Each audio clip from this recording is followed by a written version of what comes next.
Do you know that feeling when you arrive at work in the morning? You don't really want to be there, but you make the most of it. And as soon as you arrive, you're thinking about returning home.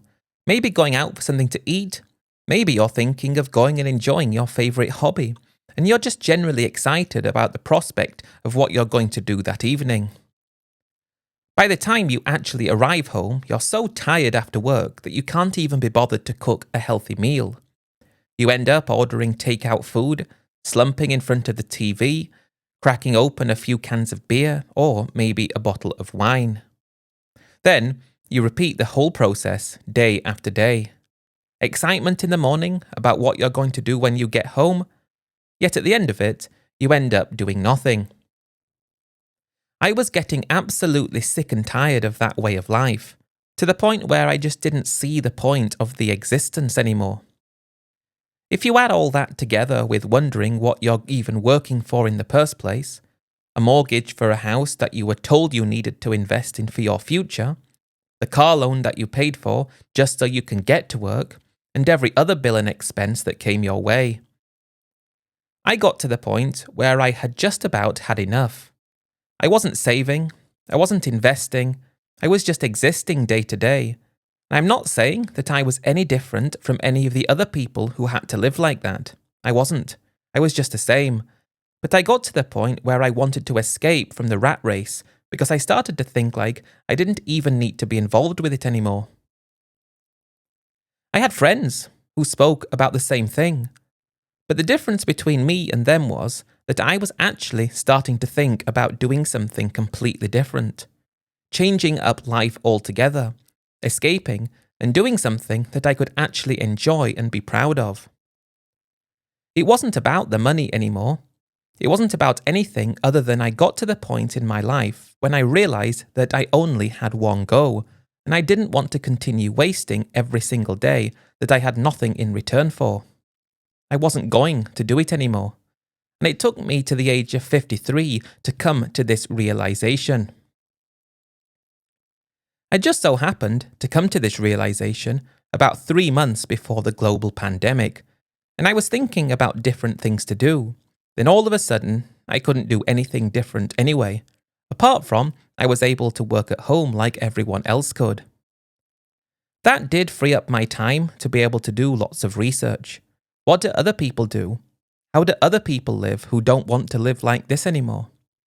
I then got into the rabbit hole that was YouTube. Watching people who lived in different countries all over the world. They were from the same country as me or similar, and they seemed to have the right ideas. They seemed to be doing things properly, and I quickly developed a few favourite channels from guys living in countries from Colombia to South Africa to the Philippines and lots of countries in between.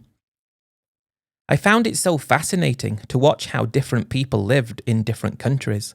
How different cultures did things so differently from my own, and the more research that I did, the more countries that I researched.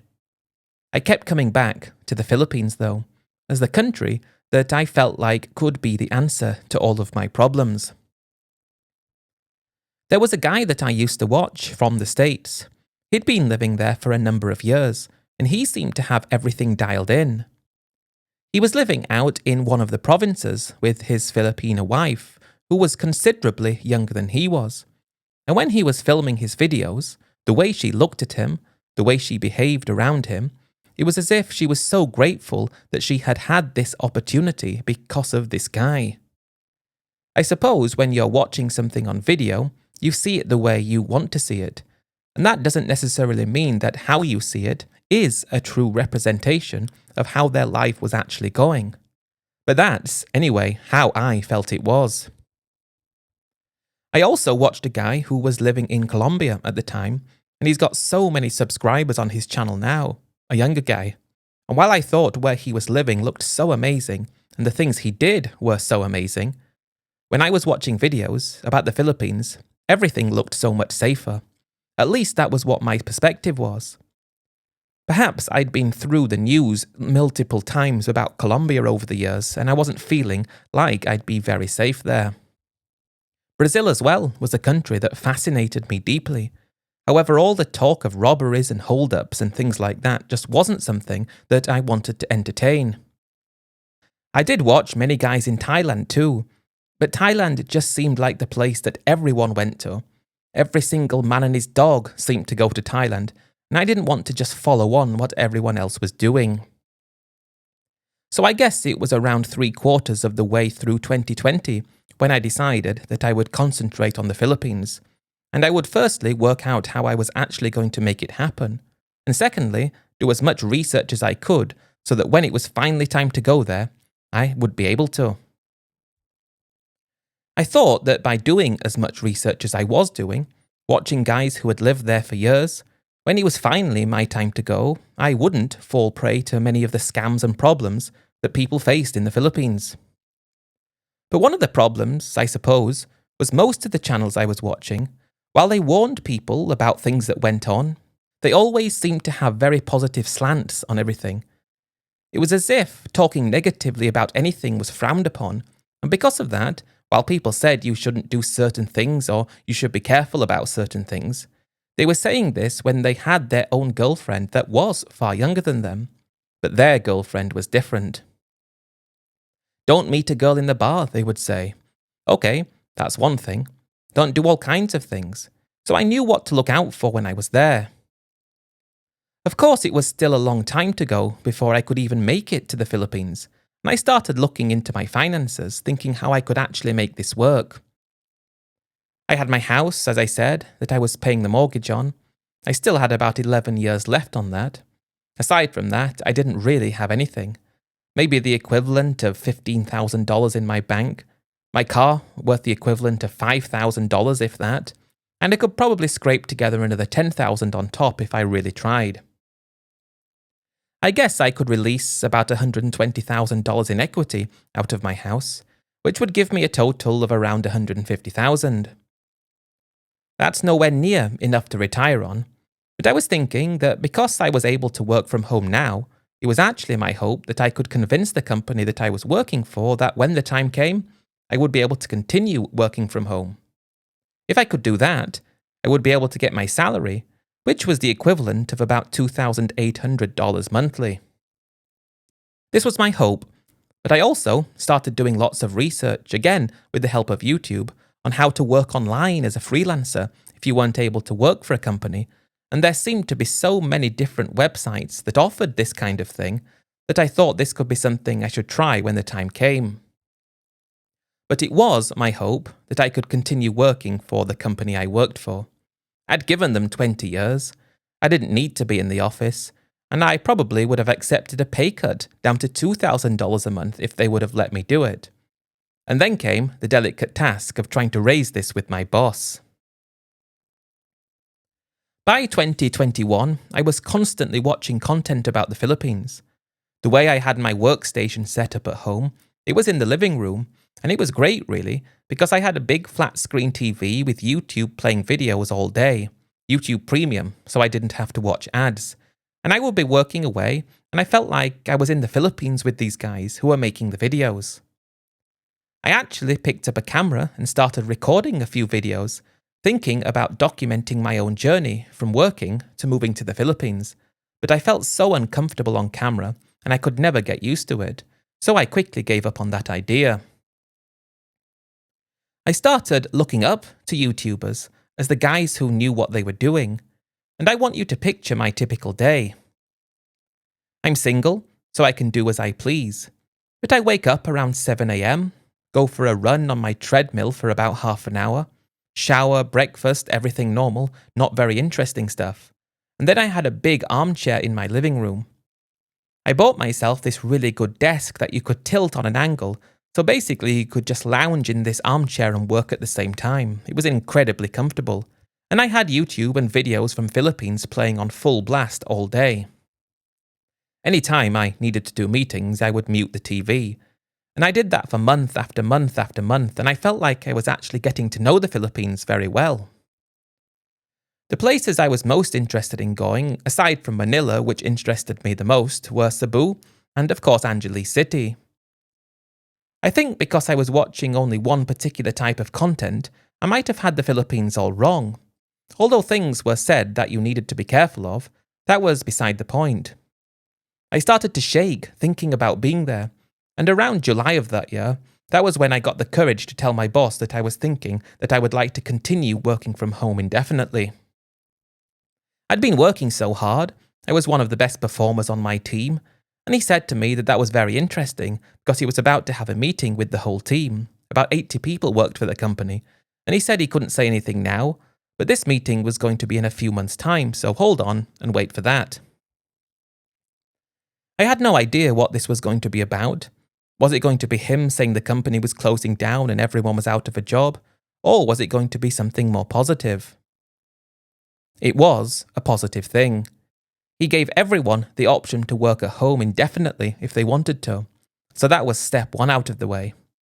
Next would be me seeing if it would be okay if I could do that from the Philippines. It took me about another month to figure out how I was going to ask for this, and I waited for a meeting where my boss appeared to be in a very good mood. And he was just saying what a valuable member of the team I was.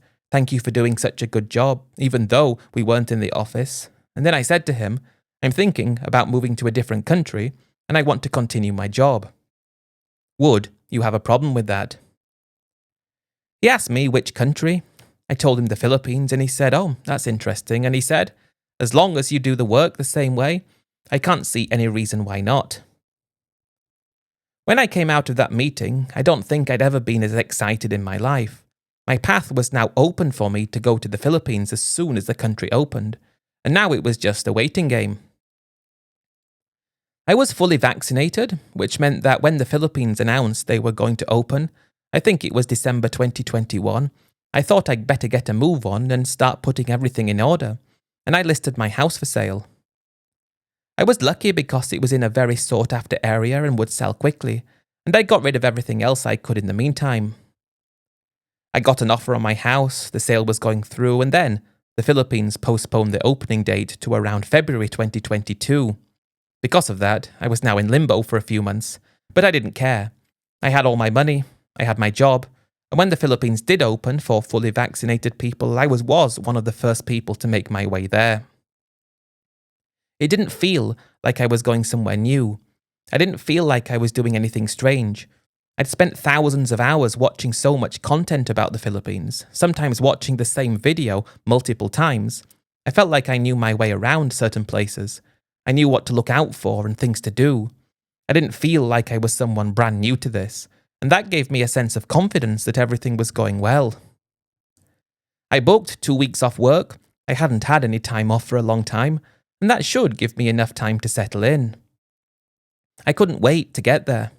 I felt all bubbly inside at the prospect of this new life, and the fact that my salary was quite good and should stretch a long way in the Philippines. That was a bonus, a huge bonus really, because from everything I'd seen, that amount of money should see me being able to live anywhere I wanted in the country, and I could live a great lifestyle.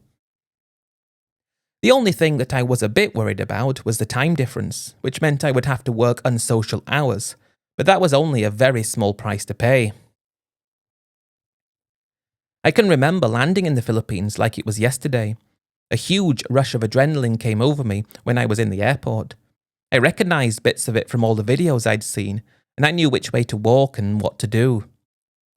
There was quite a long line at immigration. It didn't seem to have many immigration staff working because they'd only just reopened, so I guess if they got back to normal that queue would probably not been as bad.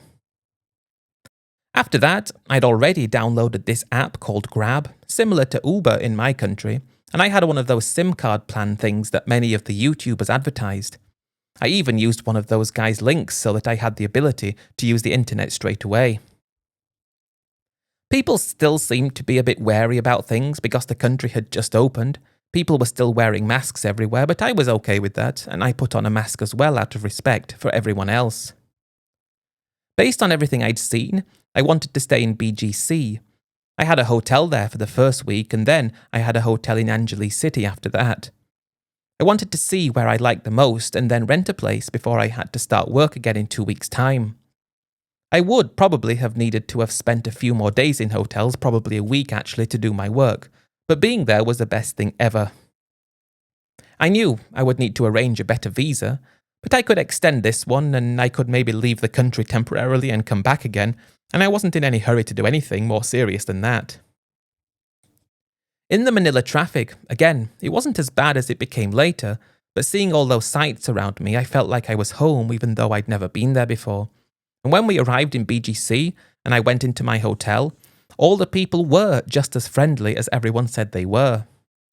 The way they spoke English so easily for me to understand, everything about it was so great, and I was very happy that I was there.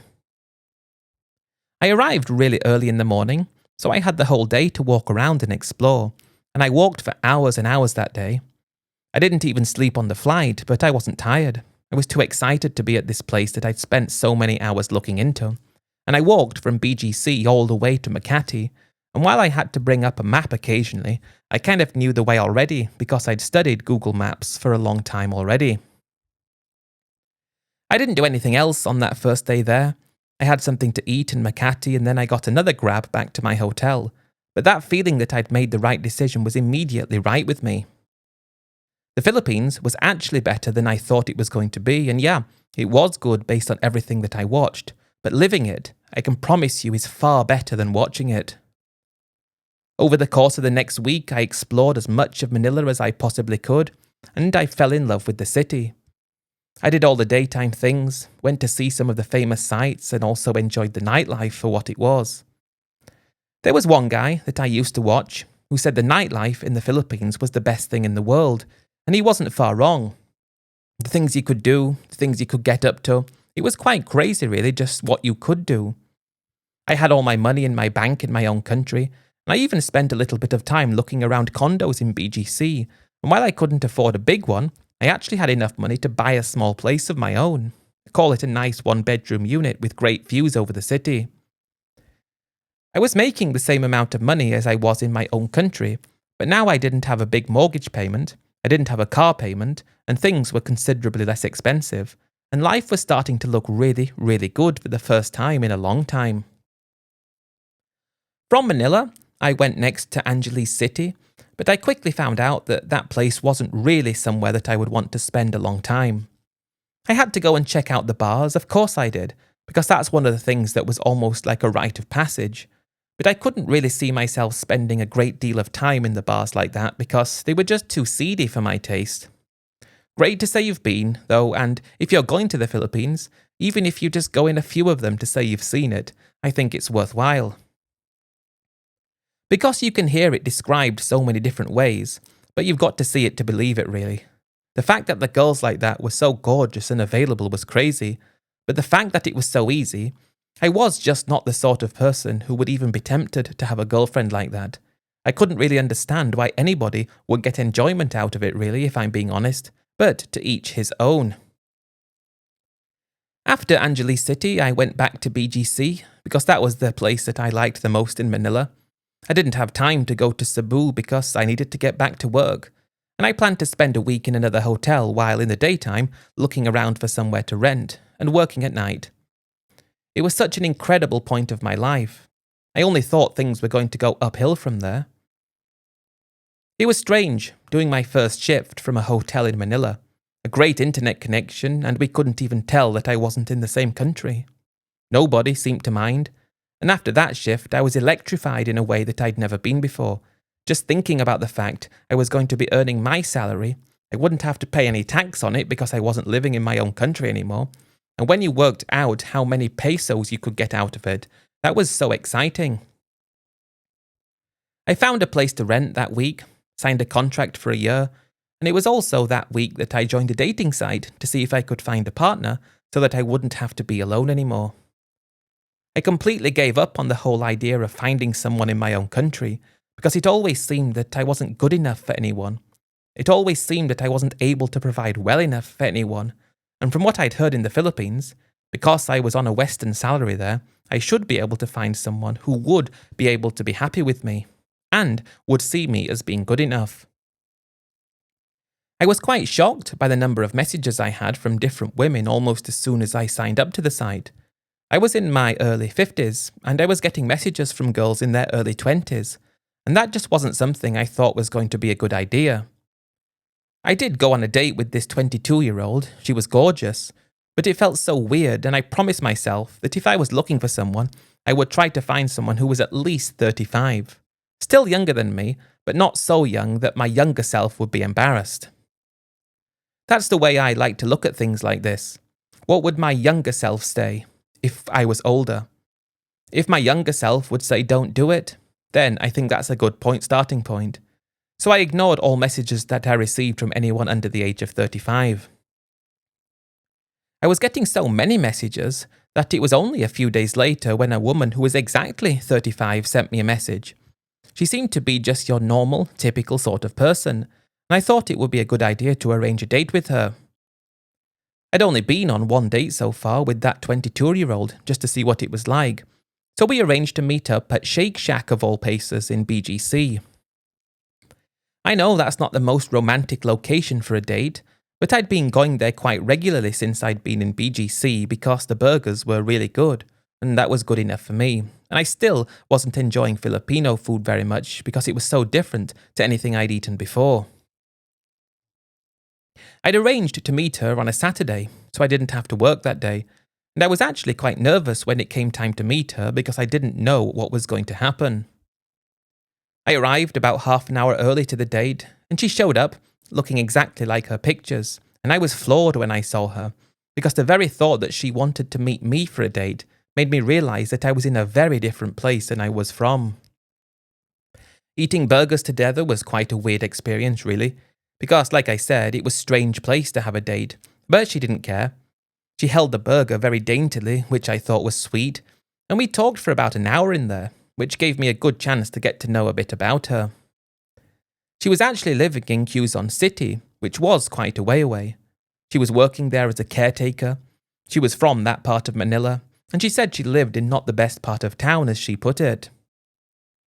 She had 2 kids, but her husband had passed away in a drunken brawl, which I thought was very shocking, but she was just looking for someone to have a better life with. That's what I was looking for. For me, a better life would have been to not be lonely, someone to share my time with, and I suppose for her a better life would be someone that would be able to help her financially. I thought that was a fair trade, and after we had those burgers we went to a little bar not far away and had a few drinks, and a few more drinks, and the conversation was effortless. I didn't notice the time was passing by. It made me thankful that I did choose a Saturday, because it was getting to the point where I would have had to have gone to work, so to have that time available was great. When it was nearly time to leave, I was quite apprehensive because I wanted to see her again. I really wanted to see her again, and I asked her how she would feel about meeting up for a second date. She said she was so tired, she was a little bit drunk, and she didn't really want to go home, and she asked if I would mind if she went back to my place. I wasn't about to turn that down, and I suppose that was the start of my relationship with her, because from that moment on, I felt like we were inseparable. After that, we started seeing each other nearly every single day. She worked daytimes, and with me working night times, it was quite difficult to arrange times during the week, but we had a few hours that we could spend together. Her kids were living with her, which meant she couldn't move to my place easily, and also because I only had a small place, there wouldn't have been enough room. Everything was going okay with me at work, the weeks were passing by, and I can remember getting my salary for the first time and sending it to the Philippines and having all those pesos, paid for my rent, paid for my bills, and I've got all this money left like I'd never had before. The same salary at home, all the money was going out on everything. Now it's like I got all this money that I sold my house with and everything, and it was just sitting there not being used. At the weekends, things were becoming a lot more serious between us. We were going to different places together. She introduced me to her kids, and they were quite nice and respectable children. At least, to start with.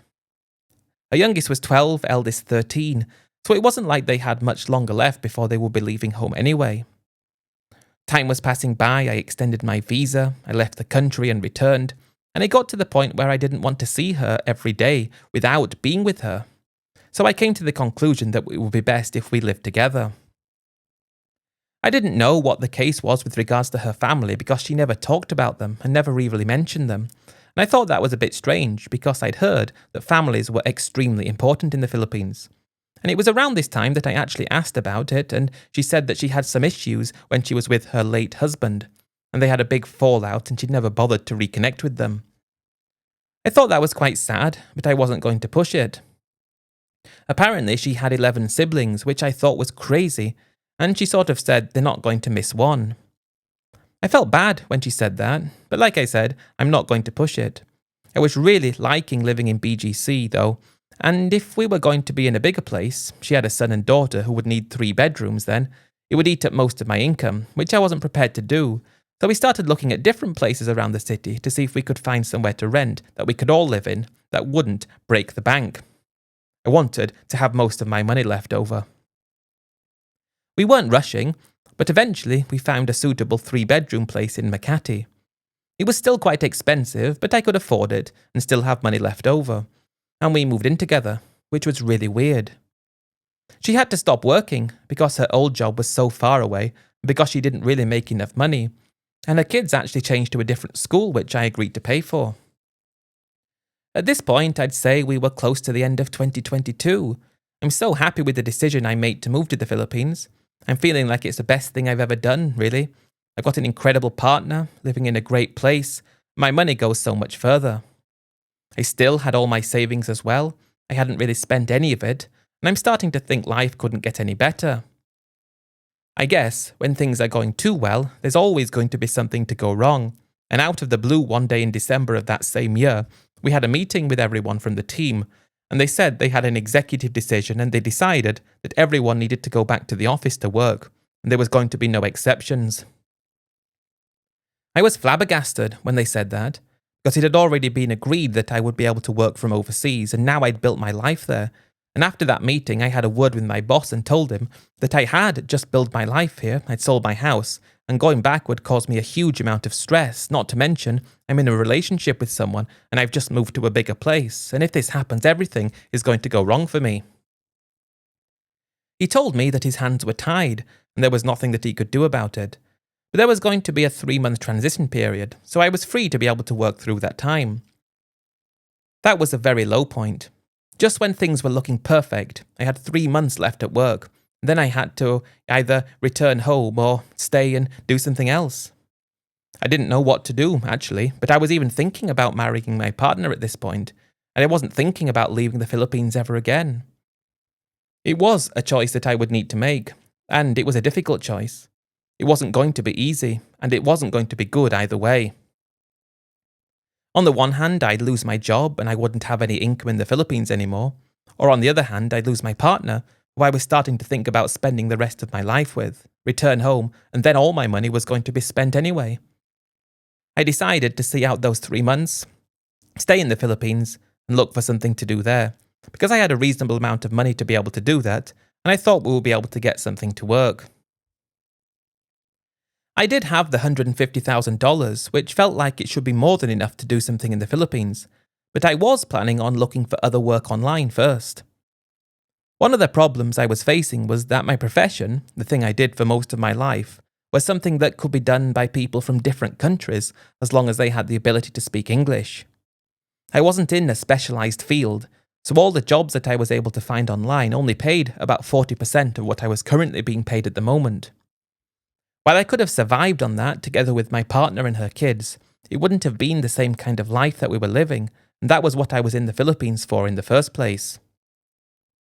During those 3 months, I spoke to lots of companies that did employ people who worked overseas.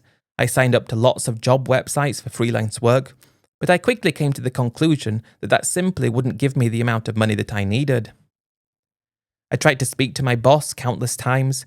I even spoke to his boss, but it was already decided that there were no exceptions going to be made for anyone. They said if they made an exception for me, they would have to make an exception for someone else. However, I didn't really see it that way, because I was living in a different country and I had just built my life based on the fact that I was told I could do that. People working at home still within driving distance of the office were a little bit different, at least according to me. So after not being able to find anything suitable and after spending those 3 months speaking with my partner countless times about what the best course of action was, we did think that starting our own business and doing something like that would be best. The question, though, was what were we going to do? I'd never run a business before, and it was clear that my partner had never run a business before. But together, we were going to be a team, and that was what it was about. We also decided to get married because I saw myself staying with her forever. And by the time my job finished, we were already married, living in the same place. But now we were eating into my savings while thinking of what we were going to do to make money. All I really wanted to do was replace my income. I mean, the goal was $2,000 a month. That was what the goal was, and I didn't think that was going to be too hard to achieve. I had money to invest, and because of that, it should be possible. After that, we thought long and hard about what we could do, and halfway through 2023, we came up with the idea to do a small acoustic restro bar with tapas and cocktails. I'd seen a few guys doing similar businesses on YouTube, although they were in different parts of the country. I'd never seen anyone do it in Manila before, but I did start to think that this could be a good idea. I even thought about documenting it on YouTube, but again, when I picked up the camera, I just wasn't confident enough. I wanted to make sure that we did it in an expat tourist-friendly area, so we were back out looking for premises around Poblacion in Makati. At this point, I was already close to getting my permanent visa for being married, and after I sought legal advice, everything would be so much easier if it just went into my wife's name. I didn't have to mess around with getting any sort of work authorization or forming any companies to do this. Do everything in my wife's name, and that would be the easiest thing to do. It was my intention to spend about half of my $150,000 getting it set up, and then hopefully we'd be making a profit of $2,000 a month within 6 months. That was what the intention was. Eventually, we found a really great location. I mean, I'm not going to tell you too much information because this wasn't actually that long ago. And that required me to pay an upfront amount of $60,000, and the monthly rent was going to be about 200,000 pesos per month. Everything seemed like it was going to be good. I did seek legal advice in terms of everything we would need in terms of permits, and my wife thought it was a great idea, and I thought that was good for both of us, as well as her kids. After moving in with them, I was struggling with her eldest son quite a lot. He was always extremely mischievous, but I just thought it was because of his age and because I was with his mother. I wished he would have seen it differently because he was having a better life now, but I suppose kids don't see things for what they are. About 3/4 of the way through 2023, my wife signed a lease on this place, I paid the upfront money, and it was my plan to invest $10,000 to do the renovations to get it in right. We also needed to hire some staff, and I let my wife handle that because she was a local, and before long, everything looked like it was going to go extremely well. I was very excited when we opened, although I was a bit nervous as well because I was relying on this to be able to keep me in the Philippines. We opened on a Friday, my wife put a few posts on Facebook, and we opened the door. A few of her friends came in, and the place did seem to fill up a bit, and the staff that we hired all seemed to be doing their jobs okay. I wasn't expecting miracles, but based on the first night and how many people were there, even though we did give away lots of freebies to people, it seemed like it could be about 2 to 3 times this amount we would need every single day, and then we'd be doing okay. I hadn't realized initially how much stock you actually need to buy to keep a place like that running. Even with the modest crowd we had that day, the amount of things we needed was way more than expected. I thought what I bought for that day would have been enough for 3 times the amount, but it wasn't even enough for the people who were there. And that was a bit of a shock because I'd done all my calculations based on that. I'm not talking about things like drinks, that was one thing, but the food. I just expected it to go so much further than it did. And I suppose that was just some kind of rookie error on my part, and I thought we could work around this. The first week went by, the weekends were relatively busy, but the weekdays were not busy at all. And that was the case. It was a new place, and we expected it to pick up over time. Consistency, word of mouth, and that was all I needed. I was quite optimistic about how things were going, and I still had enough money for this to continue. Then I noticed that certain things were getting damaged, and I couldn't understand it. The glass chiller just completely stopped working. The guy who came to look at it said the compressor was broken, so that needed to be replaced. Not long after, the point-of-sale iPad that I bought had been broken as well, a huge crack in the screen, and it wasn't able to be used, so I had to replace that. And no one was telling me who'd done this or what was going on, and I thought the whole thing was very strange. It was costly though. These things were adding up. Next, one of the expensive speakers that I'd bought had been broken, and that was $1,000 to replace, and I thought that I needed to put security cameras in because there was no way that all these little breakages were coincidences. By the end of the first month, I did all the calculations and I guess we lost about $6,000. Not exactly a $2,000 profit, but it wasn't a catastrophe. It was enough to make me think that we needed to make a few changes. I did go ahead and install the security cameras as I planned to do. I got 8 in total, those little dome type things, and something for remote viewing. I was able to see everywhere. The stockroom, the bar, the kitchen, the point of sale, the door. And almost, as soon as they were installed, there was a run of incidents that made absolutely no sense at all.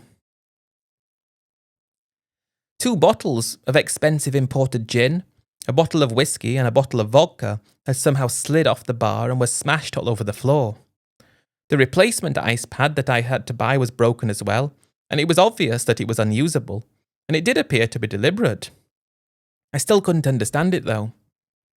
But now I had the security cameras up, I sat down and went through all the footage, and I could see it as clear as day. Her son had been behind the counter when he shouldn't have been there, picking things up that he shouldn't have been, and deliberately smashing these bottles and smashing the iPad without a care in the world. You could tell it was deliberate. I showed this to my wife, expecting her to be furious with him, to tell him to apologise and somehow help pay back from his allowance, or at least say that it couldn't happen again. But she just put her hand on his shoulder and said it wasn't his fault. She said he was just adjusting to things, and the environment was new for him, and that boys his age can make mistakes. That was the first time I actually had a huge argument with my wife. The fact that she was so unbothered about this really aggravated me. I was shocked and I couldn't understand, because for me this was a deliberate act of vandalism that was costing me money, but for her it was a minor incident. The problem was he'd done it lots of times. That was twice he'd broken the iPad, he'd broken a speaker and he'd smashed bottles, and I wanted his mother to be really cross with him, but she wasn't. And in that moment I actually felt really alone, because we were burning through so much money, we weren't making profits that were expected, at least early on, and I expected things to get better. Of course I expected them to get better, but this was a clear point where I started to feel like I'd bitten off more than I could chew. Over the next 3 months, things didn't really improve. I probably lost another $30,000 across those months because operating losses, as well as having to replace those broken things and living expenses, were all adding up. The weeks were just dead. Weekends weren't much better, and her son was constantly playing up all the time. He was getting worse the longer we were together, and he was always at the business when he shouldn't have been. He was always tapping on things, leaning on things he shouldn't have been leaning on, and whenever I tried to say anything, she was right by his side, always trying to protect him, even though he was acting up. That started to put a drift between us, because I felt like I was the only one taking things seriously. The cameras were already in, and they had paid for themselves because at least my wife told her son not to behave like that anymore. I mean, in terms of deliberately breaking things. He was still doing lots of things he shouldn't have done that she didn't tell him not to. I did all the accounting myself, and for calculating things we had to employ a firm to help to do the legal side of things, and the fact that I started with $150,000, after everything I'd spent and everything we'd lost, I was down to just over $50,000, I was getting concerned. This was close to the start of 2024, and the idea was that we should be breaking even by now at the very least. I was actually expecting to be turning a profit soon, but we weren't even close. Then something happened that made things even worse. We arrived there one morning, and there had been a flood in the upstairs unit, and it had come down and basically completely destroyed our place. The pipes were shared with our premises, so technically there was nothing we could do about it apart from pay. As much as I tried to get things sorted out with my wife to get the people whose fault it was to pay, and the landlord to pay, apparently the contract she signed said the damages were our responsibility, and throughout the course of the lease, that was the case. When all was said and done, it was $25,000 to get it fixed and put a new bar in and everything. Plus, we were closed for 3 weeks, which was another $5,000 loss. Just like that, I was down to $20,000, and I couldn't understand how that money had gone so quickly without me even knowing it. I really don't understand how this happened. $20,000 left, which would see me running out of money in 3 months if things continued the way they did. I was devastated, but I kept going because that was the only thing that I could think about doing. This was causing a huge strain between me and my wife. Her son is basically like the devil at this point, and anything I say to him, she starts shouting at me. He could be sitting in the place that we were renting when we were not at the business, and he would just stand up and start jumping up and down and screaming as loud as he could. And when I shouted at him, telling him to stop, that's not acceptable, she looks at me and starts shouting, and then I'm thinking I don't even know what I'm doing anymore. I've been through so much money was going down, and then the arguments start with my wife about everything because she doesn't have any care in the world about what's going on. For her, the fact that we tried and failed doesn't matter. She could go back to work where she was before, doing the same thing she was before, and she could still live in the same place and survive. But I couldn't do anything other than make this work. I came to the conclusion that we needed one good month, and if that doesn't work, we would have to close. I'd have to return home, and everything would have been for nothing in such a short amount of time as well.